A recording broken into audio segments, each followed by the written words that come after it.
Alléluia. Je dis Alléluia.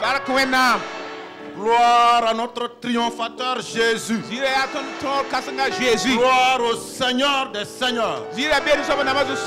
Gloire au lion de la tribu de Juda. Gloire au vainqueur des vainqueurs, Jésus-Christ.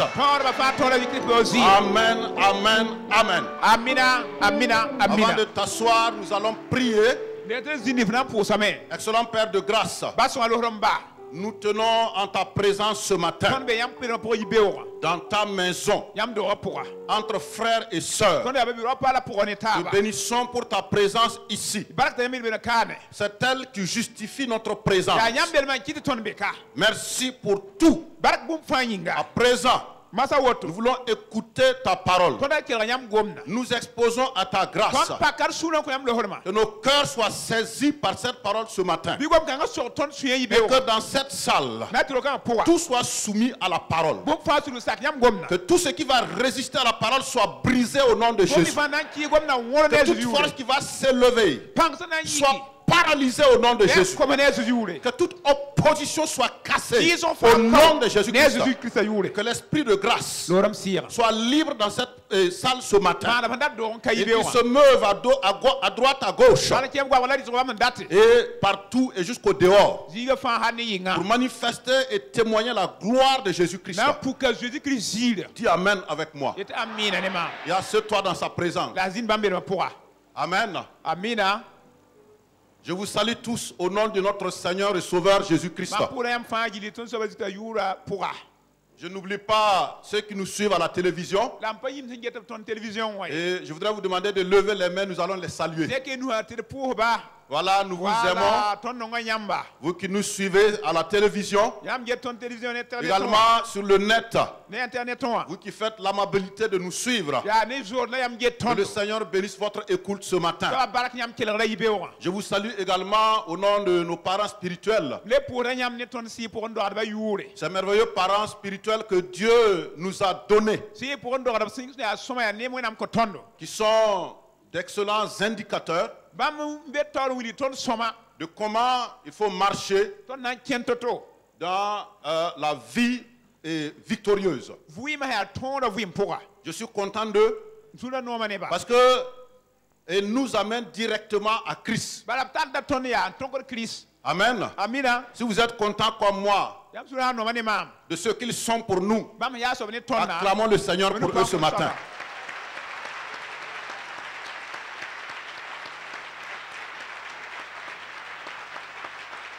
Amen. Amina. Nous sommes dans l'année de notre triomphe à Christ. Notre année de triomphe en Christ. Amen. Amina. Mais là, nous n'inventons pas le triomphe. Ce n'est pas nous qui inventons le triomphe. Dieu n'a pas dit, comme c'est l'année de triomphe là, bats-toi. Comme le monde le dit, aide-toi et le ciel t'aidera. Non, nous n'inventons pas le triomphe. Pourquoi nous n'inventons pas le triomphe? Parce que le triomphe est déjà un acquis. Amen. Parce que toi et moi, nous sommes comme des combattants qui, s'engageant sur le terrain, ont déjà dans leur poche leur certificat de victoire. Je dis, tu as dans ta poche, et moi j'ai dans ma poche mon certificat de triomphe. Puisque notre Seigneur, celui qui est en nous, a déjà fini le combat. Il a déjà remporté la victoire. Et sur le certificat de triomphe, c'est avec son sang qu'il a saigné. Ce qui veut dire que c'est irrévocable. Si quelqu'un voudrait rendre caduc le triomphe de Christ, Voilà ce qu'il doit être capable de faire. C'est d'aller effacer le sang de Jésus. C'est aller remettre Christ à la croix. Et annuler l'œuvre parfaite que Christ a accomplie là. S'il arrive à faire ça, il pourra alors arriver à annuler le triomphe de Christ. Est-ce qu'il y a une personne comme ça? Fut-il le diable? Est-ce qu'il peut le faire? Il n'est pas né et il n'aidera jamais cet homme qui pourra remettre en cause l'œuvre achevée de Christ. Il n'y a que celui-là seul qui pourra nous empêcher, toi et moi, d'être des triomphateurs. C'est pourquoi j'ai une bonne nouvelle pour toi ce matin. Donc, comme ce n'est pas possible d'annuler ce que Christ a fait là, ça veut dire que ipto facto, toi et moi, nous sommes des vainqueurs. Nous sommes des triomphateurs. Alléluia. Amen. Vous savez, beaucoup de gens parlent. Et ils parlent abondamment de Dieu. Mais, pour évaluer un homme de Dieu, ne vous contentez pas seulement de regarder à ses paroles. Non. Qu'est-ce qu'il faut regarder? Dans un homme de Dieu qui parle beaucoup de Dieu, c'est sa vie qu'il faut regarder. Oui ou non? C'est sa vie là qu'il faut regarder. Qu'est-ce que sa vie reflète? Qu'est-ce que sa vie parle et dit? Parce que la vie de chacun de nous parle. Vous savez que depuis le mois de janvier, depuis qu'on est entré dans l'année du triomphe en Christ, de puissants messages nous ont été donnés, constitués de révélations qui précisent avec exactitude ce que le triomphe est, comment il faut triompher. Mais tout ça ne suffit pas. Qu'est-ce qu'il faut? Il faut que quelqu'un soit ce qu'il dit, qu'il reflète ce qu'il est en train de dire. C'est pourquoi je dis, beaucoup d'hommes de Dieu parlent de Dieu. Il y a même des spécialistes de la prédication. Mais là, pour ce qui concerne notre Père spirituel, dis avec moi, c'est spécial. Vous êtes d'accord avec moi? C'est spécial. L'homme ne parle pas que de la bouche. Pour moi, quand je l'écoute, je suis en deux tandems, en deux dimensions. J'écoute sa bouche, mais plutôt, je regarde sa propre vie. Et quand je regarde sa vie là parle plus que sa bouche. Vous êtes d'accord avec moi? Acclamons le Seigneur pour cela.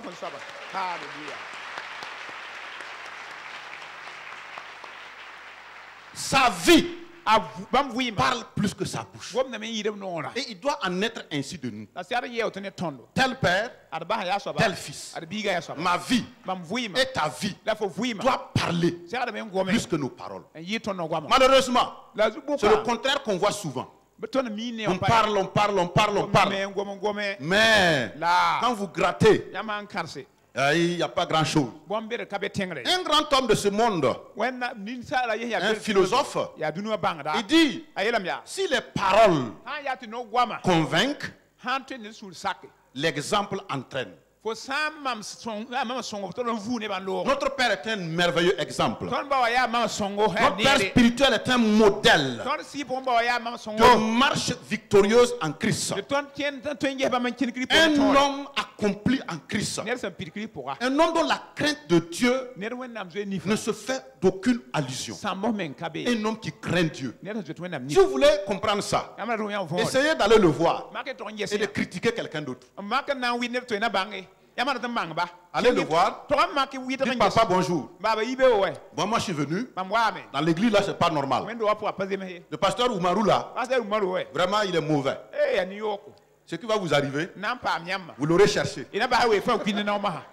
Par contre, si nous là quelqu'un vient nous voir et dit Nous sommes dans l'année de triomphe. Mais regarde la marche de nos pasteurs là. Aïe, tu vois non. Regarde Basier là. Il cloche de 2 pieds. Tantôt à gauche. Ah oui, c'est vrai. Non, laisse-moi, je vais m'occuper de Basier. C'est pas ce que nous voulons faire. Il ne doit pas en être ainsi. Notre vie doit parler bien. Comme notre Père spirituel, sa vie parle bien de Dieu. Un homme intègre, un homme loyal. J'ai cru que vous allez applaudir pour ça. Un homme loyal, un homme intègre, un homme que Dieu approuve. C'est pourquoi je vous dis, vous tous qui n'êtes pas contents de lui et qui de toutes les manières voulez l'attaquer, vous perdez votre temps. Je dis vous perdez votre temps. C'est un combat d'avance perdu. Parce qu'un homme de sa trempe là, non, il pèse lourd. S'il vous recommande, ah non mon frère, vas-y. S'il te recommande, aïe aïe aïe, vas-y, mon frère, tu vas aller et tu vas vaincre. C'est ça, doit être la vie. C'est pourquoi je dis souvent, il est un bon indicateur. Sa vie le pèse lourd. Quand c'est les banquiers qui allaient dire ça, ils allaient dire qu'il est bancable. Il est bancable. Ça veut dire, au-delà de ce que nous voyons extérieurement en lui, là, il y a une lourdeur en lui. Alléluia. C'est-à-dire, il a capitalisé tout ce que Dieu est là. Et il a mis ça en lui. Quand tu le grattes, tu ne vois que Christ accompli. Quand tu le touches, tu ne vois que Christ accompli. Quand tu l'approches, tu ne sens que l'odeur de Christ. Quand tu vas à lui, tu ne vois que Christ. Et c'est ça. Les banquiers disent il est crédible. Ça veut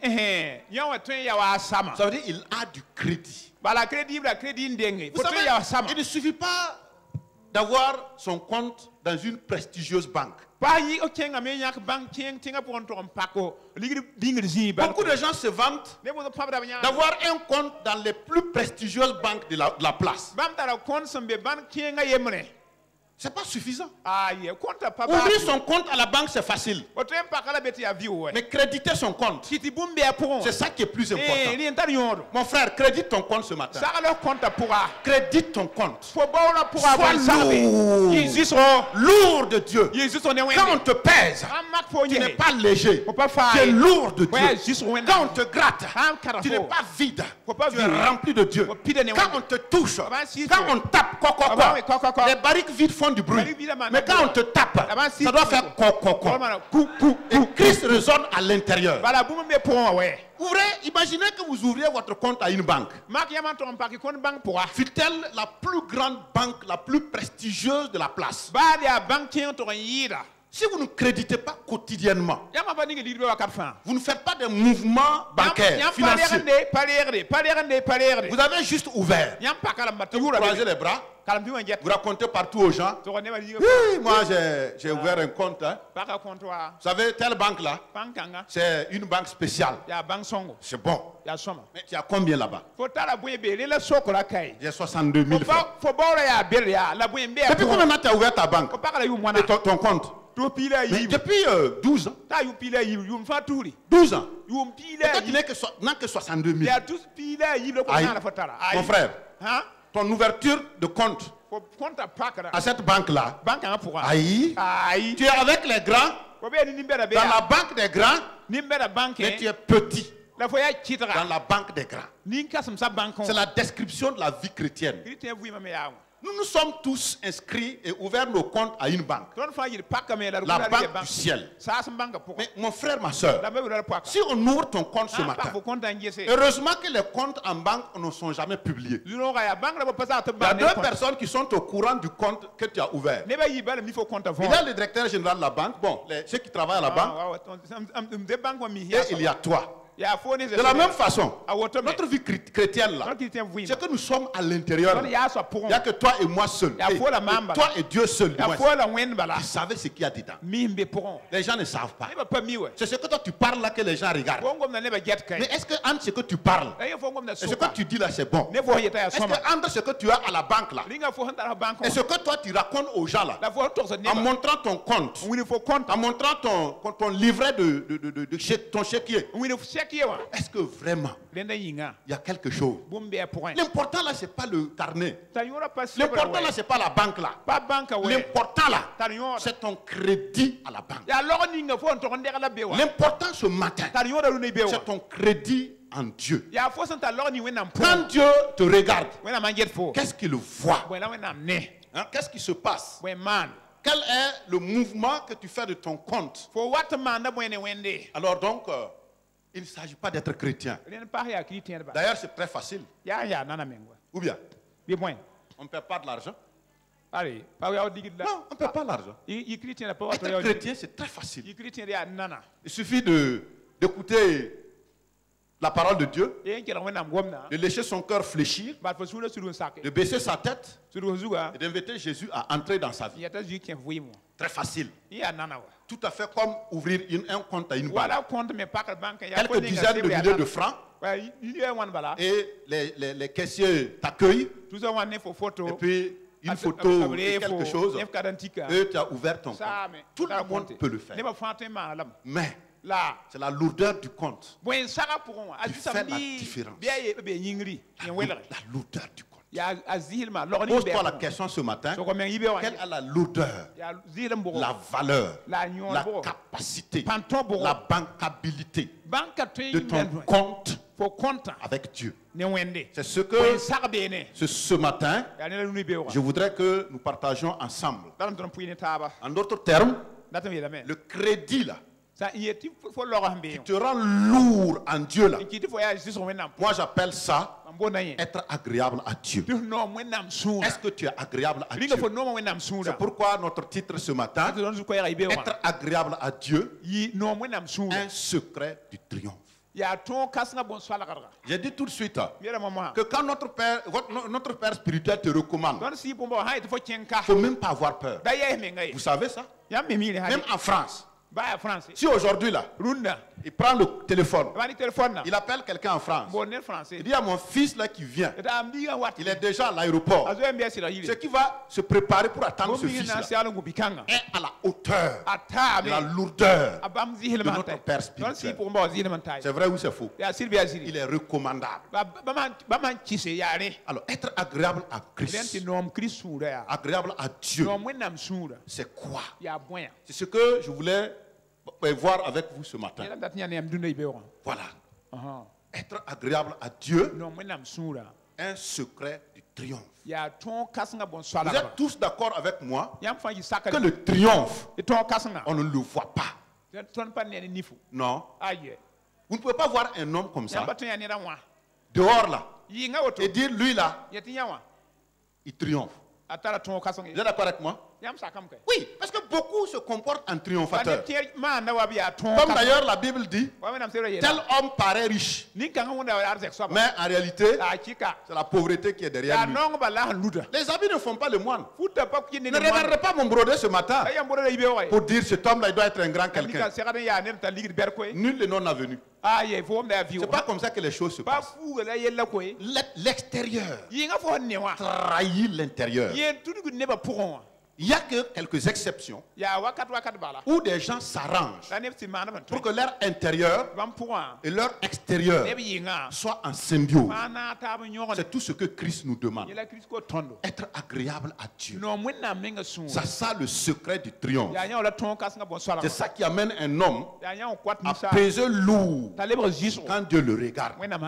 Cet intérieur-là qui détermine ton triomphe là, c'est quoi? C'est naturellement le cœur. C'est de l'intérieur qu'on triomphe. Voyez, on ne peut pas dire comme ça, de l'extérieur, cet homme-là est un triomphateur. Parce qu'il marche comme un triomphateur. Non, il peut marcher comme ça. C'est un lâche celui-là. Voyez, Quelqu'un peut ne rien avoir de l'extérieur qui montre que c'est un triomphateur. Mais mon type, gratte-le, touche-le, approche-le. Tu sauras. Moi, je préfère ça. Quelqu'un qui apparemment n'a rien qui détermine qu'il est vainqueur. Mais devant une situation, tu vois un héros s'élever. Devant n'importe quelle situation, tu le vois prendre position. Quand il ouvre la bouche, solution à droite, solution à gauche. Ça, là, ça se passe à l'intérieur. Non. Ce n'est nulle part ailleurs qu'à l'intérieur. Dieu même lui-même dit que quand il regarde un homme là, c'est pas sa tête qui le regarde. Même si sa tête brille n'importe comment, a peu d'intérêt devant Dieu. Même s'il est bien habillé n'importe comment, c'est les hommes que ça impressionne. Ça n'impressionne nullement Dieu. Alors Dieu, qu'est-ce qui t'intéresse quand tu regardes l'homme? Dieu dit dans 1 Samuel 16, je crois, on ne va pas lire. 1 Samuel 16. Il dit là-bas que Dieu regarde. À quoi? Au cœur. Dans la Bible, il y a 846 fois le mot cœur. Pour dire que Dieu s'intéresse vraiment à cet être intérieur, à notre intérieur. Ce que tu parles, ça peut être bien. Mais ce qui est dedans là, Dieu voit ça. Est-ce que c'est bon? Oh, c'est lui qui pèse. Ce n'est pas les hommes qui pèsent. Les hommes peuvent te peser. Mais c'est Dieu qui est le dernier peseur. Et quand il te pèse, il te trouve léger. Aïe, aïe, aïe. Tu ne peux pas soutenir. Tu ne peux pas rester. Tu ne peux pas triompher. C'est quand Dieu te pèse et il te trouve lourd. Alors là, mon frère, le triomphe est pour toi. Que Dieu vous trouve lourd au nom de Jésus. Et pour être lourd, j'ai dit, il faut être agréable à Dieu. Certaines personnes paraissent. Mais l'important n'est pas de paraître. L'important, c'est d'être lourd à l'intérieur. L'important, d'avoir un cœur qui est agréable à Dieu. C'est pourquoi Dieu dit, garde ton cœur plus que toute autre chose. Car de lui vient quoi? Le triomphe. Amen. Le triomphe vient de l'intérieur. Mets ta main sur ton cœur. Dis avec moi ce matin. À la télévision, fais la même chose. Sur le net, fais la même chose. Nous avons besoin de comprendre ça et de saisir de manière définitive que notre triomphe vient de notre cœur. Si à l'intérieur de notre cœur, nous sommes déjà vaincus, absolument rien de bon ne peut sortir et se manifester. C'est pourquoi alors que tu as la main sur ton cœur, dis avec moi ce matin, Père Céleste, je sais que quand tu me regardes, sur tout ce qui t'intéresse, c'est mon cœur. C'est pourquoi tu as dit, garde ton cœur plus que toute autre chose, car de lui vient le triomphe. Amen. Amen. Amen. Amen. C'est l'année. Cette année 2016. Je déclare que c'est l'année où toi et moi, notre cœur, à l'intérieur de lui, le triomphe est déposé. Amen. Nous allons lire le premier verset pour entrer maintenant dans notre thème. Ecclésiaste chapitre 2 au verset 26. Alors, il est écrit là-bas, car il donne. Qui donne? Dieu donne. Donc, car Dieu donne à l'homme qui lui est agréable la sagesse, la science et la joie. On peut s'arrêter là, c'est bon. Il donne à l'homme qui lui est agréable. Donc l'important, c'est d'être agréable à Dieu. Celui qui est agréable à Dieu triomphe. Voyez, revenons avec le passage. On va lire la dernière partie. Oui, allez continuer au verset. Oui, la dernière partie. Et remontez un peu. Mais il donne aux pécheurs le soin de faire quoi? De recueillir et d'amasser. Afin de faire quoi? De donner à celui qui est agréable à Dieu. Amen.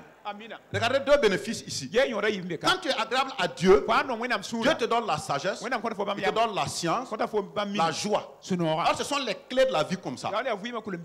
Deuxième bénéfice, quand tu es agréable à Dieu, tu es assis tranquillement, Dieu fait travailler les pécheurs. Et quand il finit de travailler et d'amasser, ils prennent ça, et ils viennent te donner. Amen. Amen. C'est ça. Pour ceux qui sont agréables à Dieu. Amen. Proverbe 16, verset 7. Proverbe 16, verset 7.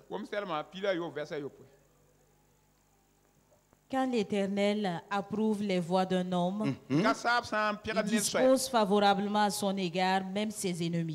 Wow. Ça, c'est formidable. Quand l'Éternel approuve les voies d'un homme, quand Dieu met le sceau à ta vie, ça veut dire qu'il vient de déclarer que tu lui es agréable. Donc, quand il approuve les voies d'un homme, c'est-à-dire qu'il a signé que cet homme-là lui est agréable. Qu'est-ce qui se passe automatiquement? Même tes ennemis, là, tes adversaires, là, ceux qui sont dans l'ombre tapis et qui veulent te faire du mal, là, qu'est-ce que Dieu fait? Dieu va les disposer favorablement à toi, même s'ils ne sont pas contents. Amen. Je vous ai déjà raconté cette histoire de cette femme, une vieille dame qui est chrétienne, qui a voyagé et qui a séjourné dans un hôtel. Alors qu'elle est sortie pour faire ses emplettes, elle revient et trouve que la porte de sa chambre a été ouverte. Pourtant, elle avait la clé dans sa poche. Et puis, elle s'approche tout doucement et se rend compte qu'il y a quelqu'un dedans. Pendant son absence, il s'est introduit quelqu'un dedans. Je ne vous dirai pas d'abord qui est cet homme. Mais quand elle s'est bien approchée, elle a ouvert tout doucement la porte. Qu'est-ce qu'elle se rend compte? Elle voit que l'homme là est en train de fouiller ses affaires. Quand un homme fouille vos affaires, comment il s'appelle? Un voleur. Un voleur, c'est un ami ou c'est un ennemi? Ok. Donc, je peux dire, la femme là avait un ennemi. Il était venu dans sa chambre pour fouiller ses affaires. Elle n'a pas dit viens fouiller mes affaires. Ce n'est pas quelqu'un qui repasse des habits. Mais il était là en train de fouiller les affaires. Et elle continuait de regarder. Brusquement, le voleur là a pris quelque chose. La femme dit. Donc, elle était derrière et elle a chuchoté. Quand elle a vu que c'est un voleur, elle a dit regarde sous l'oreiller là. J'ai un objet en or là-bas. Et puis le gars a pris. Ensuite, elle dit regarde en bas du lit. J'ai un sac où il y a de l'argent. Il a pris. Et puis il a pris. La femme continuait. À un moment donné, l'homme l'a dit, mais attention. Il y a quoi? Moi, je suis dans la chambre de quelqu'un. Je fouille ses affaires. Et puis, une fois, il me dit de prendre. Et je prends effectivement. Ah, je suis un voleur. Mais là, il y a quelque chose de spécial qui est en train de se passer. Brusquement, c'est là qu'il a décidé de regarder en arrière. Qu'est-ce qu'il voit? Une femme. Une femme âgée. Je ne sais pas si c'est moi. Wow, papa. Ngao? Un voleur chez moi. Déjà introduit. Et il y a deux choses à faire. Soit comme il y a portable aujourd'hui, je recule un peu. Je vais appeler la réception de l'hôtel. Venez vite. La chambre numéro 12. On n'a pas fait comme ça. Quand le voleur s'est retourné, la dame l'a accueilli. Pas avec un coup de poing. Pas avec un cri au voleur. Ce que 99,99% de nous auraient fait. Ce que toi aussi tu aurais fait. Toi qui nous suis à la télé, tu aurais fait ça. Très rare de personnes dites chrétiennes sont dans cette situation sans opposer la force. Quand il s'est retourné, la femme l'a accueilli avec un sourire. Oh, mon fils. Tu sais, j'ai un fils comme toi. Mais ce que tu fais, moi aussi je faisais ça avant. Mais il y a quelqu'un qui est venu à moi, qui est rentré dans ma vie. J'ai capitalisé ce qu'il est. J'ai mis ça à moi. Ce qui fait que tout ce qui est méchant, tout ce qui est brutalité, tout ce qui est tortue ne peut plus être à moi. C'est pourquoi mon fils, je t'aime. Toi, tu m'aimes moi. Toi, propriétaire des affaires, tu aimes moi, voleur de tes affaires. Elle dit oui mon fils, moi aussi je faisais ça. Il y a quelqu'un qui peut délivrer de ça. Il s'agit de Jésus-Christ. Quand elle a dit Jésus-Christ, aïe aïe aïe, les affaires sont tombées des mains du voleur. Il a commencé à trembler. Et la femme a continué avec des paroles d'amour. Alors au fur et à mesure, les genoux de l'homme étaient en train de se fléchir. Les larmes coulaient. Et il a reçu Jésus là. Frères et sœurs, nous, enfants de Dieu, c'est ce qui est dedans en nous là, qui fait notre triomphe. C'est ça. Ce qui était dans la femme, que personne ne voyait. Quand elle est sortie faire ses courses, personne ne se rendait compte que c'est une femme triomphatrice qui était là. Elle n'a pas crié à l'hôtel. Écoutez, vous avez en face de vous la triomphatrice de Jésus-Christ, comme certains d'entre nous le font dans les bureaux. Alléluia. C'est Jésus qui va faire. Jésus. Elle n'a pas dit ça à l'hôtel, mais sa vie a crié plus que ça. Frères et sœurs, quel est le cri de votre vie? Quelle est la lourdeur, la capacité d'impacter qui peut sortir de vous, de votre être intérieur, pour toucher les gens au dehors? C'est ça la vie de Christ. Et c'est ça le triomphe. En dehors de ça là, aïe mon frère, la force là, si tu me fais, on va voir. Toi, on ne s'amuse pas avec moi. Non, attends, écoute-moi là. Ça, c'est l'ancienne façon de faire. On a dépassé ça. Nous sommes dans une nouvelle dispensation. Dispensation de grâce. Dispensation d'amour. Dispensation de la vie divine. La vie de Dieu qui touche. Alléluia. La vie de Dieu qui sort de moi. La vie de Dieu qui coule de moi. Et qui peut toucher les voleurs. Qui peut toucher les malfaiteurs. Qui peut toucher les adultères. Approche-toi de moi. Dès que j'ouvre la bouche, ce qui est à moi la sort. Quand tu vas écouter ça, tu vas repartir avec la vie. Frères et sœurs, quand on vous approche, qu'est-ce qu'il y a? Quand on vient à vous, quand vos frères viennent chez vous pour causer, de quoi vous entretenez-vous avec eux? Est-ce qu'ils ressortent avec la mort ou bien ils ressortent avec la vie? Amen. Donc la question ce matin, Dieu approuve-t-il tes voies? Lui es-tu agréable? As-tu le témoignage intérieur que ce que tu es là lui est agréable? Et Samuel 2 verset 9. Nous lisons 1 Samuel 2 verset 9. Il gardera les pas de ses bien-aimés Mais les méchants seront anéantis dans les ténèbres. Car l'homme ne triomphera point par la force. Il dit Dieu gardera les pas de ses bien-aimés. C'est-à-dire, il gardera les pas de ceux qui lui sont agréables. Dieu n'a pas fait l'homme pour qu'il triomphe par la force. Il dit l'homme ne triomphera point par la force. Quel homme? L'homme en Christ, positionné en 2016 pour triompher là. Ce n'est pas par la force. Malheureusement, beaucoup de gens sont beaucoup tournés vers ce qu'ils ont à l'extérieur. La force ici, là, signifie quoi? Mon argent, mon titre, mes diplômes. Écoute là, toi tu ne me connais pas. Hein? Nous sommes à l'église ici là. C'est pour ça que tu ne me connais pas. Viens au bureau, tu verras. Comment? Tu ne peux pas s'approcher de moi comme ça. Mais dis donc. À l'église, vous voulez faire le malade avec moi.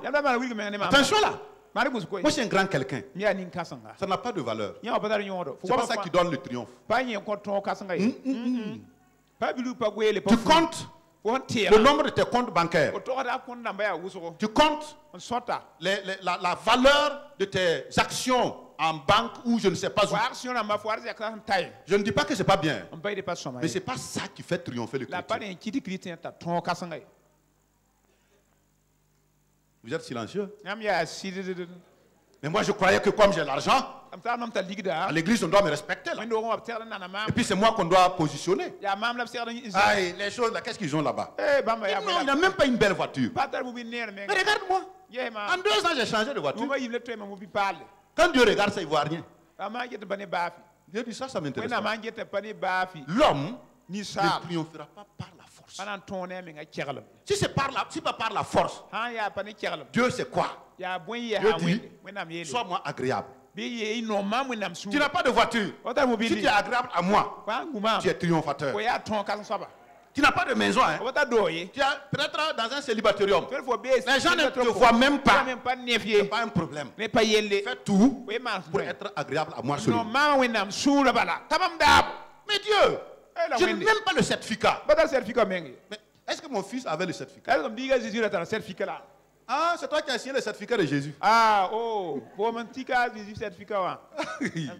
c'est pourquoi tu comptes tes diplômes. Ah oui. Comme le papa a dit la dernière fois. Toi, tu as fait quelle université? Zorna là. Écoute-moi. Regarde ma carte.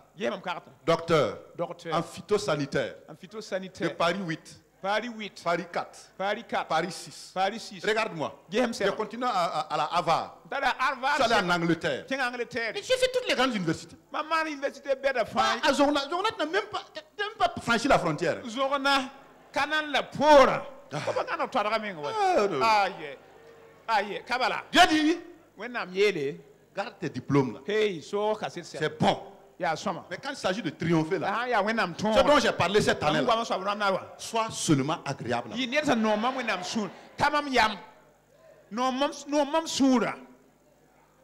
Sois-moi agréable. Maintenant, être agréable à Dieu là, c'est quoi?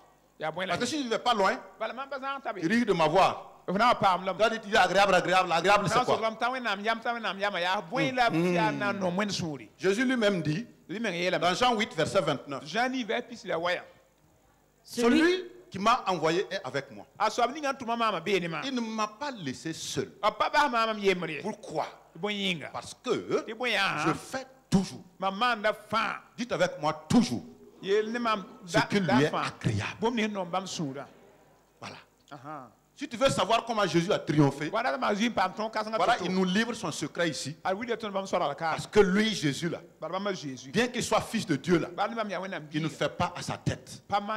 Il fait toujours ce qui est agréable au Père. C'est pourquoi il se retourne et il nous dit ce matin, ma fille, mon fils, tu veux triompher, fais aussi ce qui est agréable au Père. Alors, tu seras comme moi. Tu triompheras en moi et ton triomphe sera clair. Nous lisons pour savoir qu'est-ce que être agréable à Dieu, dans Psaume 15, verset 1 à 5. Psaume 15, on va lire verset par verset. Psaume chapitre 15. Psaume de David. Ô Éternel, qui séjournera dans ta tente, qui demeurera sur ta montagne sainte. Alors, la suite. En d'autres termes, on continue, on va... Alors, la réponse, celui qui marche dans l'intégrité, qui pratique la justice, et qui dit la vérité selon son cœur. Voilà déjà 3 éléments ici.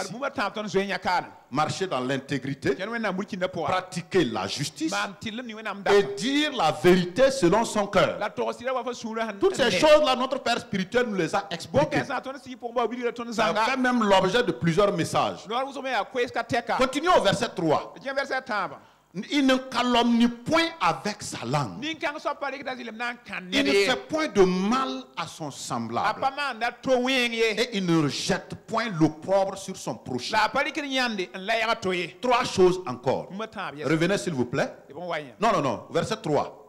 Il ne calomnie point avec sa langue. Le peuple de Dieu. Plus calomniateur que lui. Tu meurs. Malheureusement. Calomniateur. Moi, je ne sais pas pourquoi on est comme ça.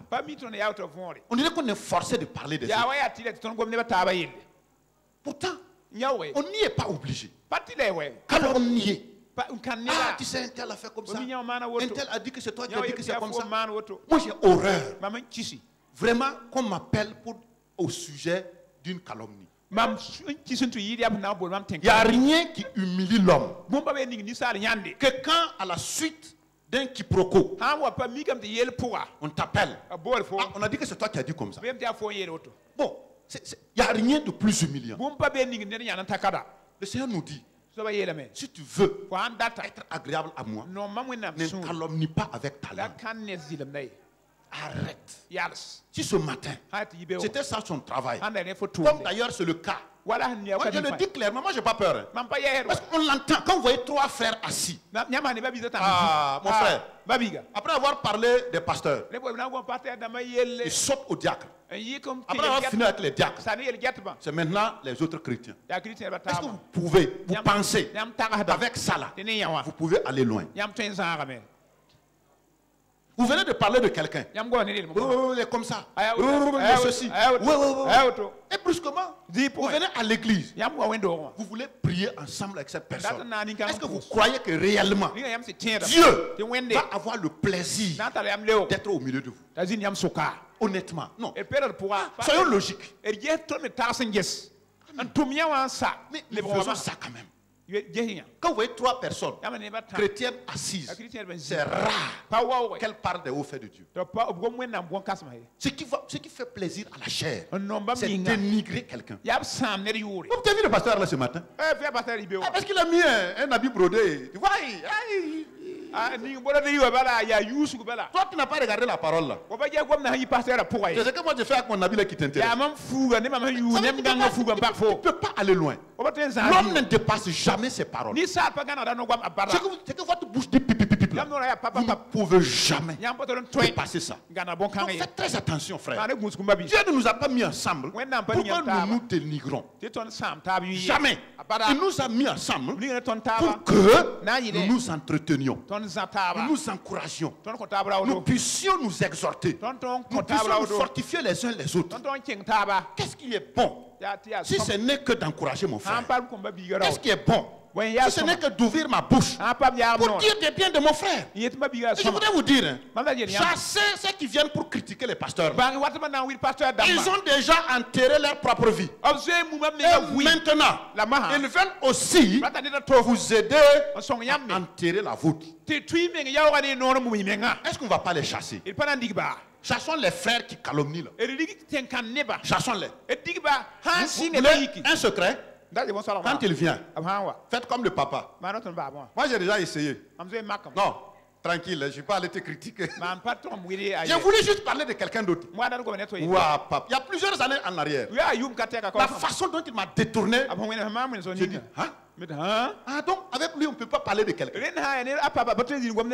J'ai dit, j'ai pris la leçon. Et depuis là, je fais attention. L'autre ne t'intéresse pas. C'est pas ton problème. C'est qu'il est. Ça ne t'intéresse pas, mon frère. Tu n'as même pas fini tes propres choses. Toi-même là, lutte pour être agréable à Dieu. Non. Un tel est comme ça. Dans cette église-là, il y a quoi ici? Mon frère, tu n'iras pas loin. Continue seulement. Bonne chance. Les gens vont continuer et tu vas te contenter de leur poussière. J'aime Dieu pour ça. Tu ne peux pas l'obliger à te faire triompher. On n'a qu'à parler année de triomphe. Même jour de triomphe, il n'entrera pas dedans. Non. On ne peut pas obliger Dieu pour ça. Si tu veux, laisse ça. Va louer 1000 personnes. Venir dans ta maison chanter chaque jour. Triomphe. Je dis, mon frère, tu ne triompheras pas. Si tu n'arrêtes pas de parler mal des autres. Dieu ne t'a pas établi pour ça. Laisse ça à Dieu. Dieu dit, si mon serviteur a fait erreur, je sais m'occuper de mon serviteur. Si tu ne veux pas prier, ferme-la. Et laisse-moi m'occuper de mes hommes. Le reste, c'est pas ton affaire. Voilà. C'est ça. Parce que c'est trop. C'est trop, mes frères. Pourquoi on se fait du mal? Mais regardez comment l'homme de Dieu s'efforce avec l'arme de recevoir les meilleurs enseignements au monde pour nous les donner. Le résultat, c'est ce que nous sommes. Est-ce que nous n'allons pas nous réveiller? Frères et sœurs, est-ce que nous n'allons pas nous réveiller? Je vais me réveiller. Ne pas parler de quelqu'un d'autre. Personne ne nous force à parler des autres. Dieu dit ici que celui qui veut lui être agréable ne calomnie pas avec sa langue. Ne calomnie pas avec sa langue. Est-ce qu'on peut continuer? Nous étions au verset 3. Allons au verset 4. Il regarde avec dédain celui qui est méprisable. Mais il honore ceux qui craignent l'Éternel. Et puis, troisième chose, il ne se rétracte point quand il fait un serment à son préjudice. Là encore, beaucoup de chrétiens. Plus faux que le chrétien. Tu meurs. Mon frère, je viens à midi. Tu attends à midi, il ne viendra pas. Il ne t'appellera même pas pour dire qu'est-ce qu'il a fait qui n'est pas venu. Dans la normale, quand tu dis à quelqu'un, je viens chez toi à telle heure, si tu ne vas pas pouvoir arriver, quelques minutes avant, appelle-le. Je voulais venir à telle heure, mais j'ai tel empêchement.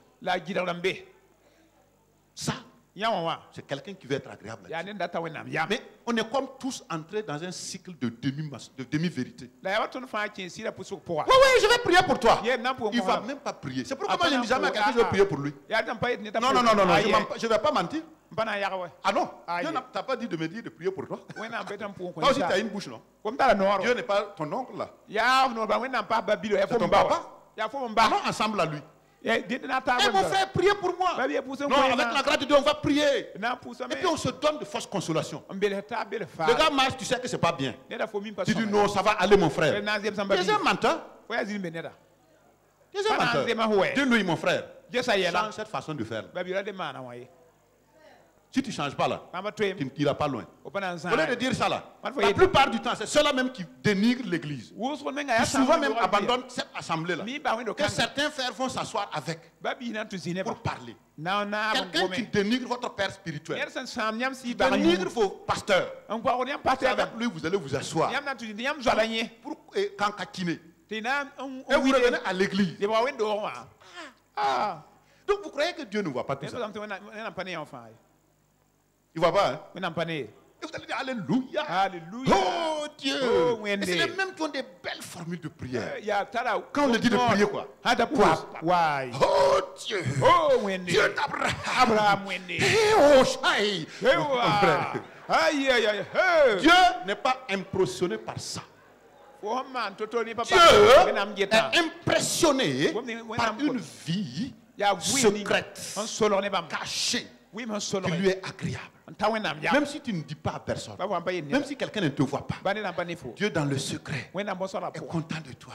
Quand tu bouges, il dit à ses anges, mon bien-aimé quitte la maison. Allez au boulot. Les anges, une colonne à droite, les anges, une colonne à gauche, et ils te côtoient. C'est pourquoi la Bible dit, les anges de l'Éternel campent autour de ceux qui le craignent. Ce n'est pas ceux qui mentent, qui font des faux rendez-vous, qui trompent et trahissent leurs frères. Ceux-ci-là, les anges, même s'ils veulent, ils ne peuvent pas. Parce que les anges sont soumis à Dieu. C'est quand Dieu dit de faire qu'ils font. Mon frère, tu veux mettre le sang de Jésus sur ta tête. Prends une l'onction d'huile, mets dans ta poche. Si tu veux prendre la Bible, mets sur ton dos. Rien de triomphe ne s'approchera de toi. Mais si, au lieu de faire tout ça, en secret, ta vie est agréable à Dieu, mon frère, sois tranquille. Même si tu ne cries pas, Dieu sait. Dieu voit tout. Et Dieu s'occupe de toi. Mon frère, ma soeur, voici. Allons au verset 5. Dernier verset. De Psaume 15, on était du verset 1 au verset 5. Et il dit, il n'exige point d'intérêt de son argent. Ah oui. Il n'accepte point de don contre l'innocent.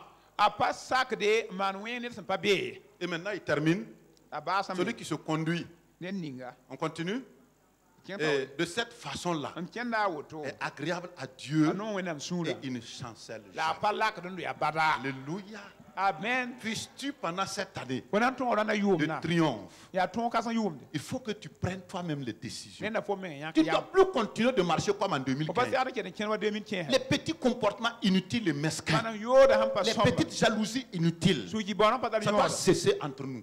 Soyons vrais et purs.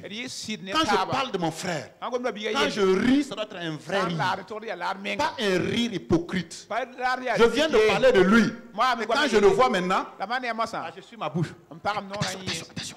Le frère là qui arrive. Hey, ça va bien. Alléluia. Nous sommes dans l'année de triomphe. Dieu dit, c'est vrai, nous sommes dans l'année de triomphe. Et toi, tu es dans l'année de la défaite.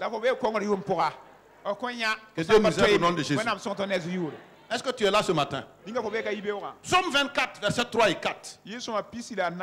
Psaume 24. Nous sommes en train de dire qu'est-ce que être agréable à Dieu là.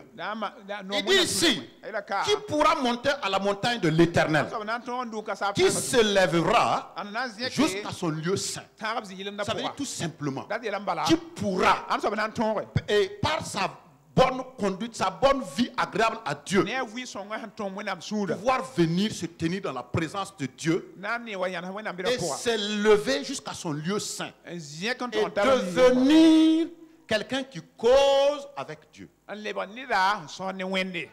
Il nous donne la solution. Continuons au verset 4. Et il dit la réponse, c'est celui qui a les mains innocentes et le cœur pur. Celui qui ne livre pas son âme au maçon et qui ne jure pas pour tromper. Là encore, mes frères bien-aimés, ce sont de nous tromper les uns les autres. On sait que ce frère-là, c'est sa façon de faire, n'est pas bien. Mais on le trompe en lui disant, ça va marcher, bon courage. La Bible dit, si tu vois quelqu'un qui ne marche pas droitement, ce que tu peux faire, c'est l'avertir. Dis-lui courageusement, mon frère, ça là c'est pas bon. Ne continue pas dans ça. Est-ce que vous savez que Dieu est patient? Mais la patience de Dieu a une limite. Il y a un moment où vous atteignez une ligne rouge et Dieu ne peut plus vous protéger, bien qu'il veuille. L'ennemi va fondre. Il va dire ça n'est assez. Tu l'as déjà trop protégé. C'est ce qu'il a fait avec Job. Job était un homme intègre. Dieu lui a proclamé l'intégrité de Job. Mais Job n'a pas arrêté d'entretenir des pensées négatives. Dieu a protégé, jusqu'à un moment où le diable lui a dit, écoute, tu ne peux plus continuer. Tu es Dieu et tu es juste. Laisse-moi l'homme. Et il a disposé de Job. Ne laissez pas Dieu disposer de vous. Pardon, le diable disposer de vous. Ça sera trop tard. Si vous ôtez la protection de Dieu, la protection de la justice de Dieu, l'autre là, il n'a pas pitié. Dieu est bon. Et Dieu ne livre jamais ses enfants. Mais il y a une limite que Dieu ne peut pas dépasser tant que vous n'arrêtez pas le mal. Si vous continuez à forcer la main de Dieu, il arrivera un moment où il ne pourra plus, même s'il veut. Proverbe 11, verset 20. Proverbe 11, verset 20.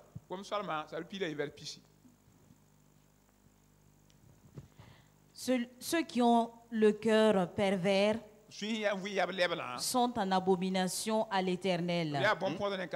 Mais ceux dont la voix est intègre lui sont agréables. Ceux qui ont le cœur pervers, le cœur faux, qui entretiennent des jugements, des critiques, des jalousies, de l'hypocrisie, ils sont en abomination à l'Éternel. Mais ceux dont la voix est droite, intègre, le sont agréables. Proverbe 12, verset 22.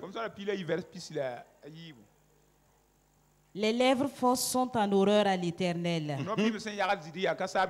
Mais ceux qui agissent avec vérité lui sont agréables. Ceux qui agissent avec vérité sont agréables.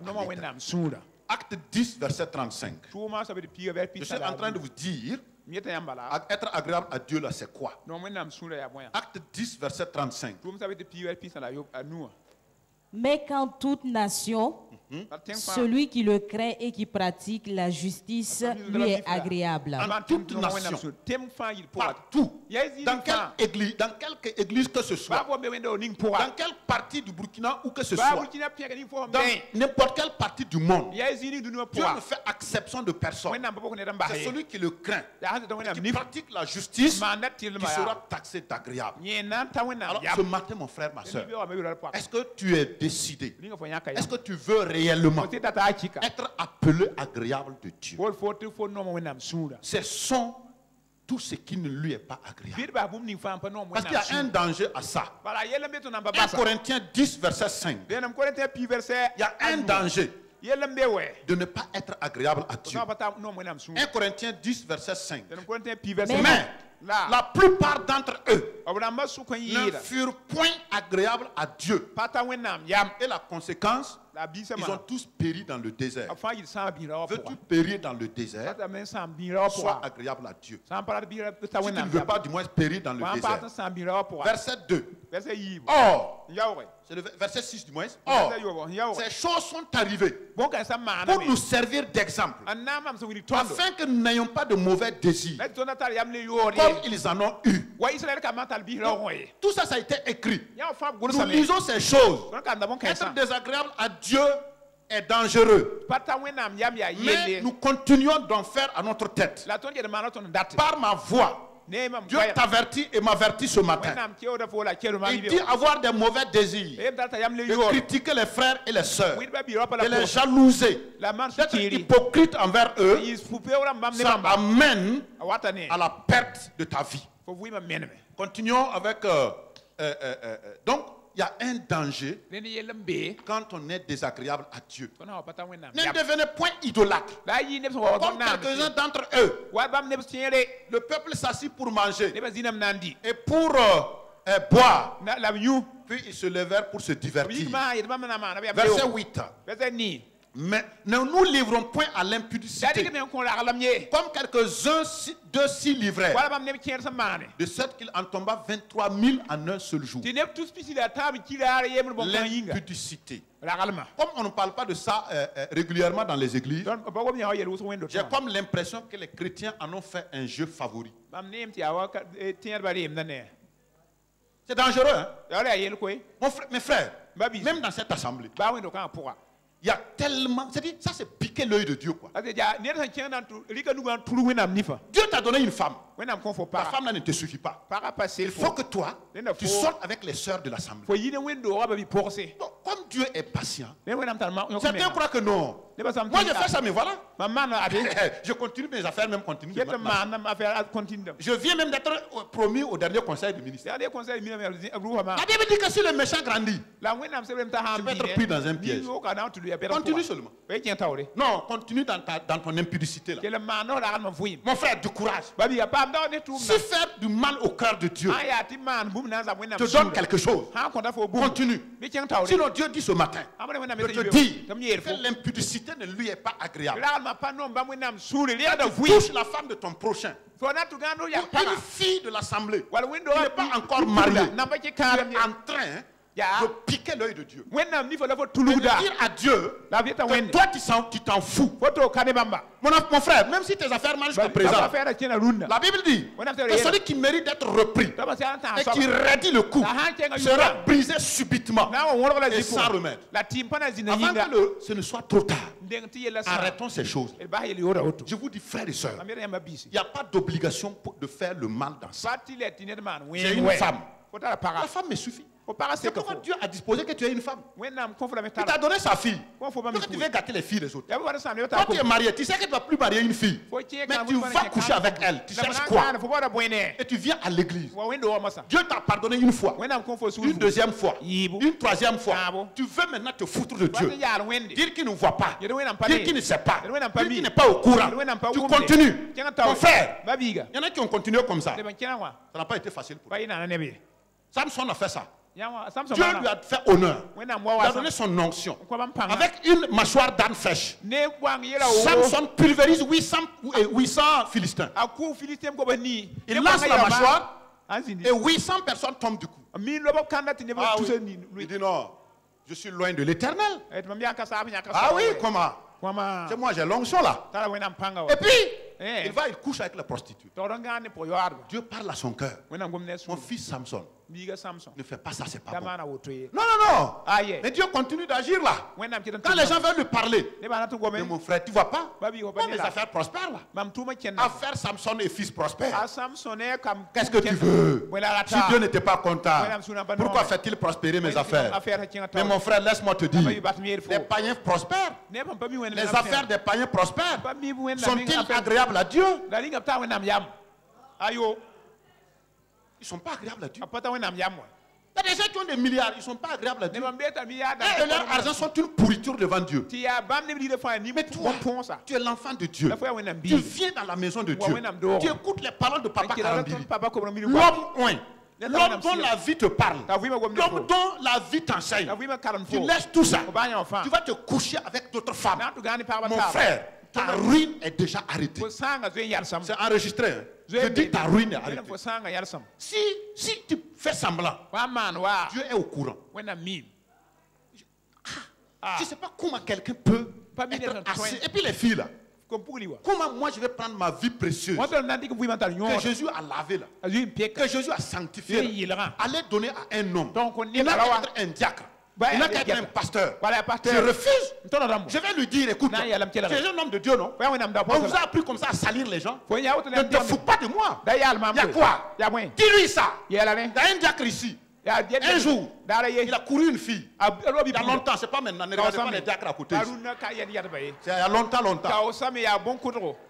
Le diacre l'a passé. Il a vu la fille là qui marchait. Il dit, ma soeur, je peux te déposer à côté? Elle a souri. Elle dit oui. Elle est montée. Elle a cru que c'était déjà gagné. Et puis il l'a amené. Il passait à côté d'une buvette là. Elle a dit, on peut prendre un pot. Elle a dit oui. Elle a fait pour voir jusqu'à où il va aller. Je félicite. Et je donne 10 sur 10 à cette soeur. Quand ils sont allés s'asseoir, et voyez qu'est-ce qu'il va faire. Il dit, ma soeur, tu es mariée? Tu sais. Il a commencé à faire des avances. Et brusquement, la soeur l'a dit, mais toi là, moi je te vois servir la Sainte Seine à l'église. C'est pas toi qui sers la Sainte Seine à l'église.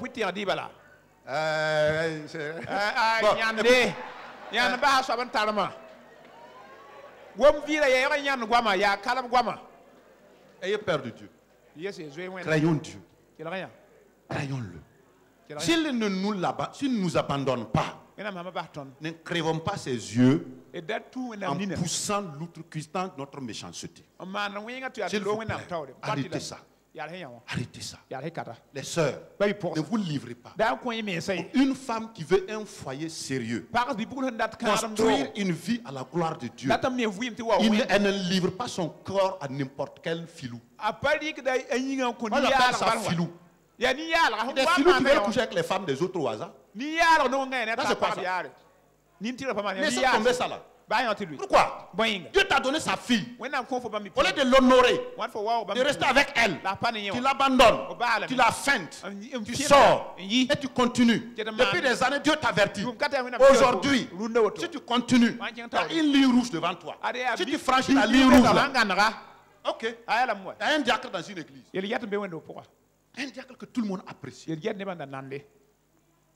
Quand vous voyez sa vie, gentil, doux, calme, vraiment, il vous accueille. Et puis brusquement un jour, il est mort brutalement.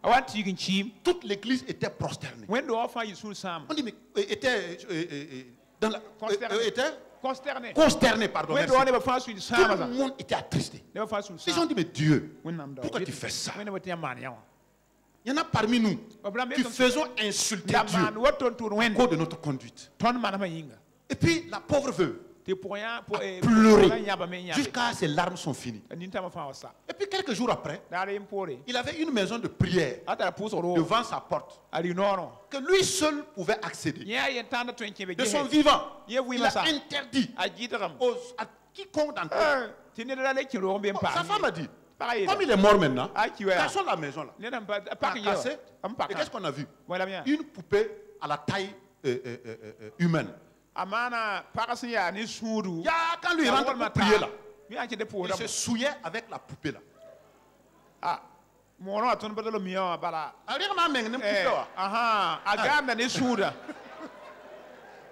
Il se souillait avec la poupée. Il faisait avec la poupée ce qu'un homme doit faire avec une femme. Si ça c'est pas se foutre de Dieu. Dieu te donne une personne vivante avec qui tu communiques. Tu peux faire ça en toute légalité. Ça ne te suffit pas. Allez chercher une poupée au marché qui ne parle pas. Monter sur cette poupée. Et c'est ça qu'il a fait pendant longtemps. Dieu l'a protégé jusqu'au jour où il ne pouvait plus. Il est mort brutalement. On l'a amené à l'église. Tout le monde pleurait. On a fait et on a dit au cimetière, Dieu a pris. Faisons attention, hein. La mort de certaines personnes, Dieu n'est pas au courant. C'est eux-mêmes qui ont provoqué ça. Dieu dit, celui qui m'est agréable, je lui donnerai de longs bons jours. La plupart du temps, c'est nous qui écoutons nos vies. Parce que comme c'est caché, personne ne voit pour t'aider. Tu continues dans cachette. De même que le bien est caché, Dieu récompense ceux qui font le bien en cachette. De même le mal en cachette est récompensé publiquement par Dieu. Tu es mort brutalement. Un pasteur a certainement prêché ce jour-là. Et on a même dit, notre frère nous a précédés dans la gloire. Gars, il est en train de crier dans les flammes de l'enfer. Que Dieu nous garde. 2016. Année de notre triomphe en Christ. Année de notre marche victorieuse. Alors, ce matin, tu es où mon frère, ma soeur? Nous allons terminer. Et avec un petit exercice. Il y a longtemps que j'ai fait les papiers. Quand je me suis levé, il va faire encore, non? Je vais faire. 3 frères, s'il vous plaît. 3 frères. 3. Merci. Vous êtes là? Vous êtes des merveilleux frères. Bénis de Dieu. Des frères agréables à Dieu. Nous lisons dans Ézéchiel 14, verset 13. Et surtout le verset 14. Ézéchiel 13, s'il vous plaît. Ézéchiel, ça veut dire Pilat Tambo. 13. Ça veut dire Pilat Tambo, Pilat Nas. Non, ça veut dire 14, j'ai dit. Ah, ça veut dire 14, ok. Voilà. 14, verset 13. Voilà. Fils de l'homme, lorsqu'un pays pécherait contre moi, ou une personne en se livrant à l'infidélité, et que je tendrais ma main sur lui, si je brisais pour lui le bâton du pain, si je lui envoyais la famine, et si j'en exterminais les hommes et les bêtes, et qu'il y eût eu un au milieu de lui, ces 3 hommes. Quels sont ces 3 hommes? Noé, Daniel et Job. Alors, qu'est-ce qu'il va faire? Et il sauverait leur âme. Par quoi? Par leur justice. Par leur façon de mettre agréable. Donc, il n'y a pas de doute. Ces 3 hommes-là ont été agréables à Dieu. Or, si ces 3 hommes étaient agréables à Dieu, les justifiés de seconde classe, qui n'avaient pas le Saint-Esprit en eux, qui n'avaient pas le Saint-Esprit en eux, qui n'avaient pas le nom de Jésus, qui n'avaient pas le sang de Jésus, qui n'avaient pas l'onction, rien, juste la crainte de Dieu. Ils ont été agréables à Dieu. Au point que Dieu dit, même si lui il arrivait de vouloir détruire le monde entier, chacun de ces hommes-là va échapper. Pourquoi? Parce qu'ils le sont agréables. Alors, être agréable. Voici ce que ces 3 hommes veulent nous parler ce matin. Je vais les prendre un à un et nous allons voir en quoi ces hommes-là ont parlé par leur vie et ont été agréables à Dieu au point que Dieu même témoigne d'eux et nous disent que nous devons prendre leur exemple.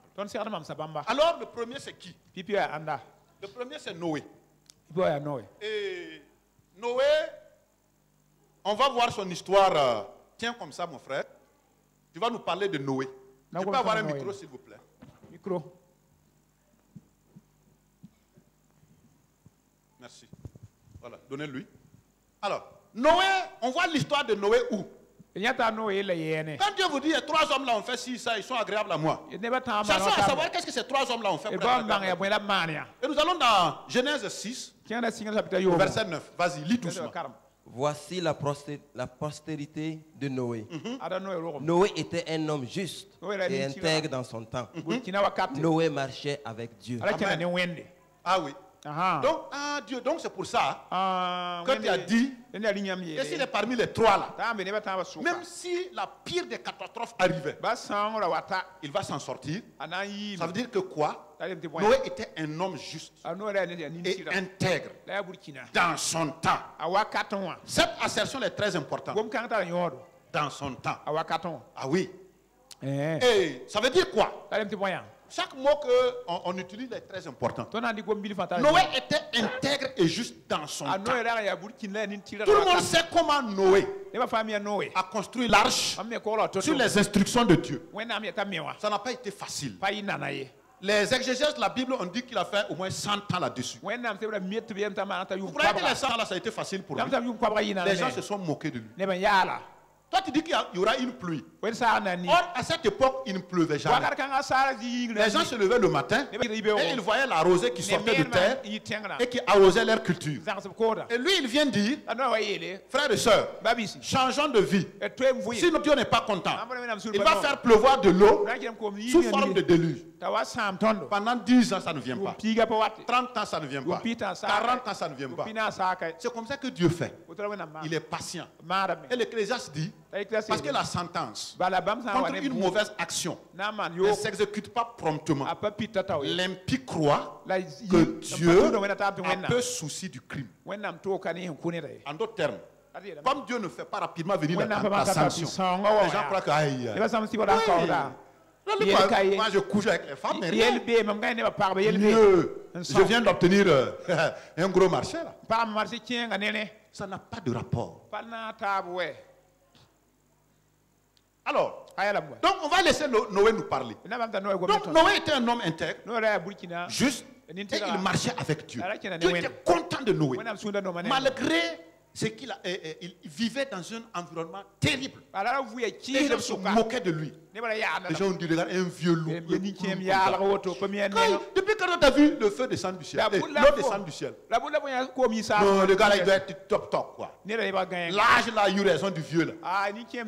Malgré tout, Noé n'a pas changé. Vous croyez que c'est facile de rester 100 ans intègre, sans changer? C'est pourquoi la Bible, dans le Nouveau Testament, va nous dire le secret de Noé. Mon frère, lis le verset qui est en bas. 2 Corinthiens 5, 9. Voilà le secret de Noé. C'est pour cela aussi que nous nous efforçons de lui être agréable. C'est bon. Qu'est-ce que Noé a fait? Noé a fait eux. Ça veut dire qu'il s'est efforcé pour être agréable à Dieu.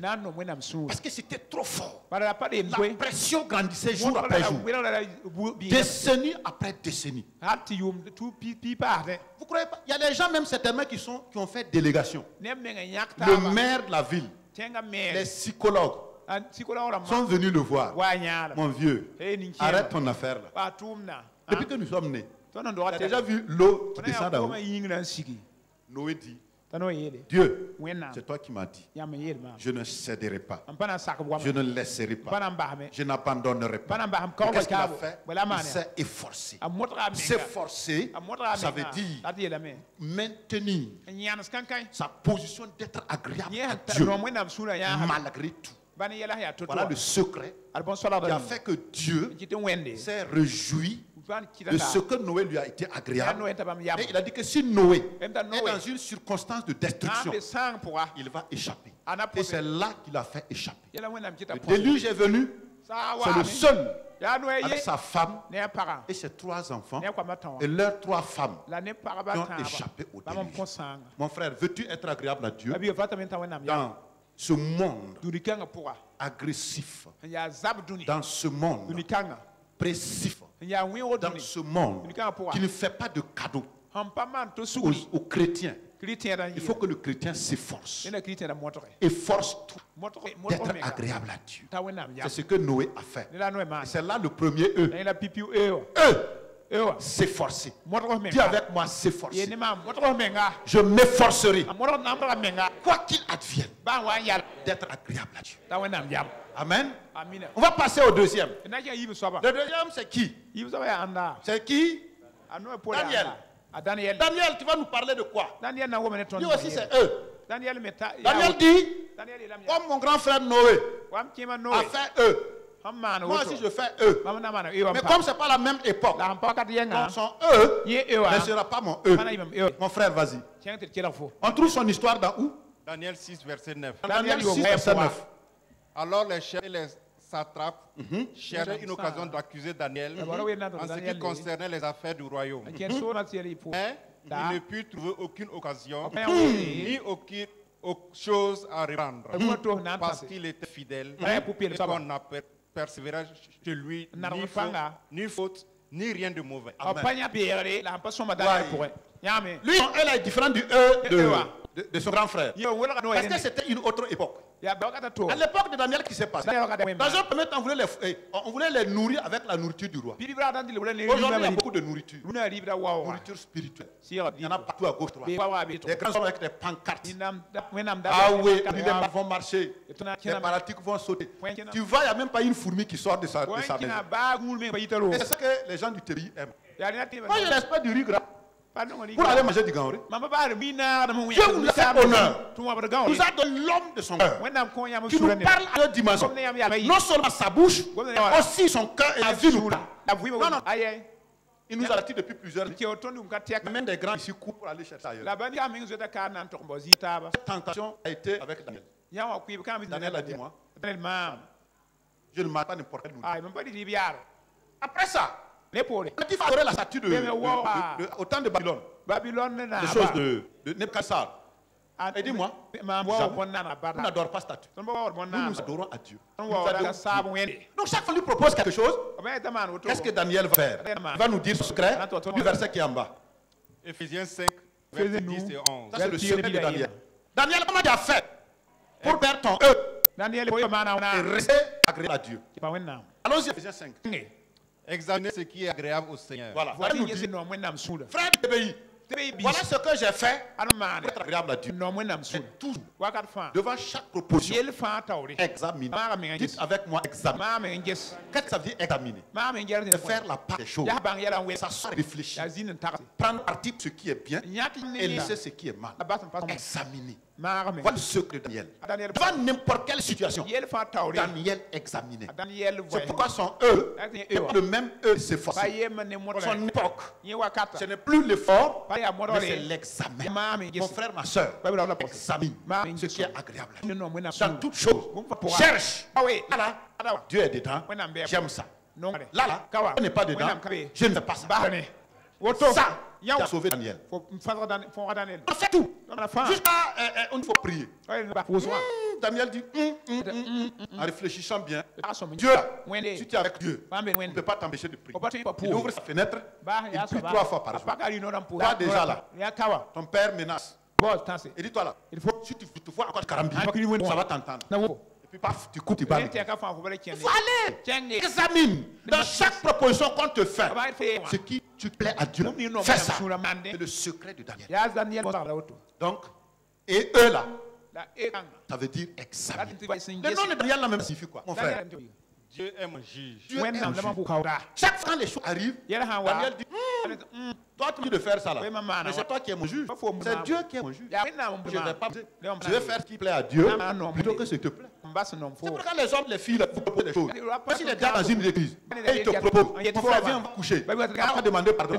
Dis-lui, c'est Dieu qui juge. Quand Dieu est mon juge là, il me voit. Comme il me voit là, j'examine ce qui est bien, je ne vais pas faire ça. Tu sais comme Daniel. Tu sais examiner. À quoi examiner? Groupe musical examiner. N'apprenez pas tout ce qu'on vous dit. Les gens croient tout ce qu'on dit là. C'est bon. Tout ce après le culte. Quelqu'un vous dit, il dit, mais hi.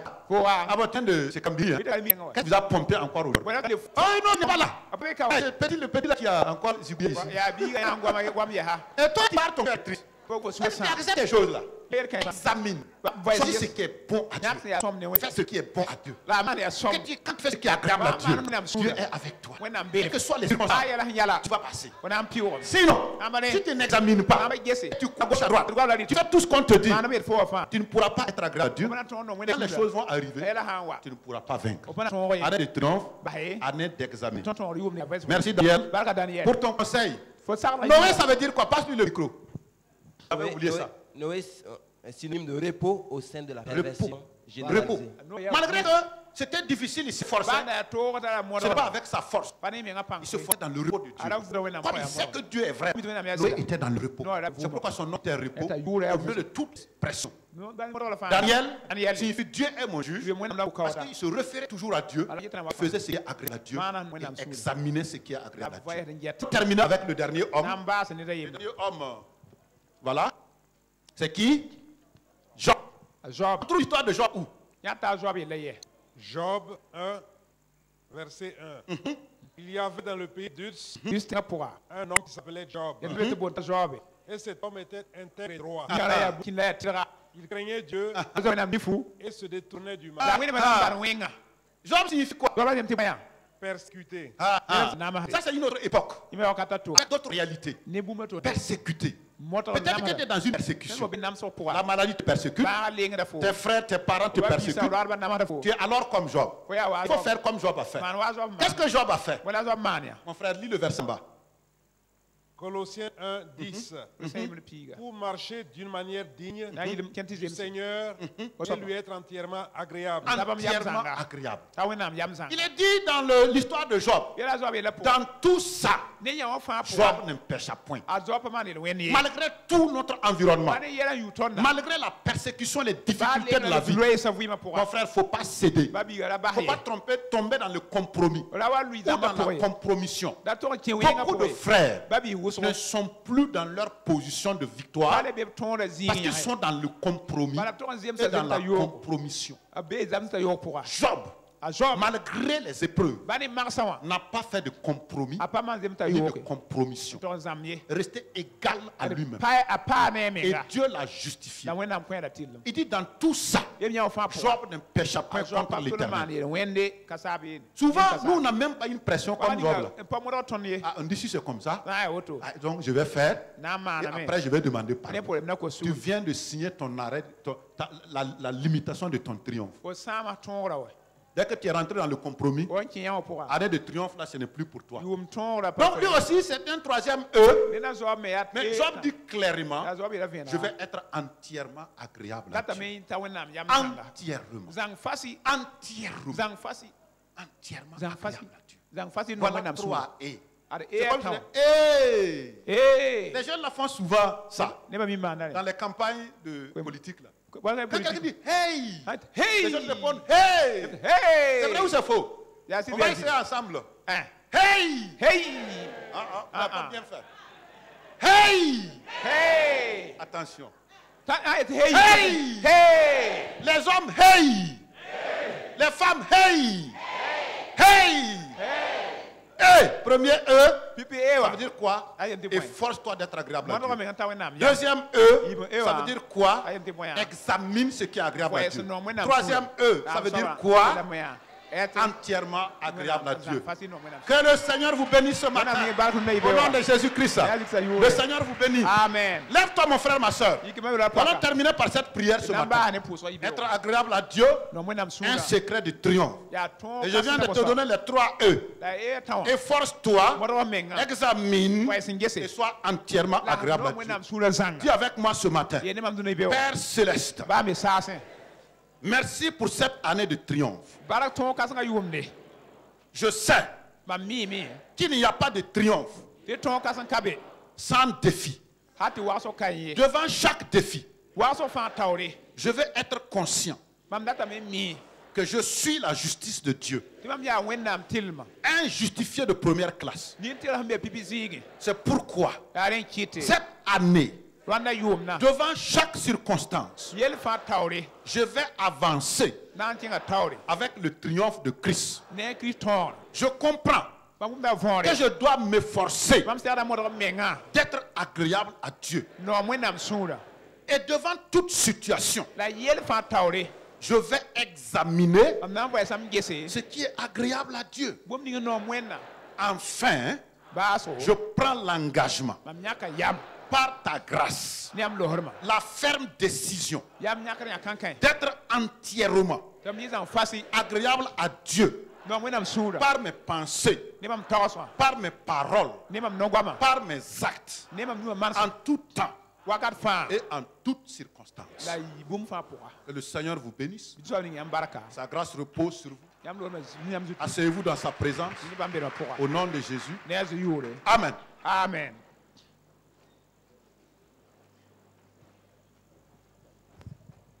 Gloire à Dieu. Est-ce que nous pouvons acclamer le Seigneur? Alléluia. Alléluia.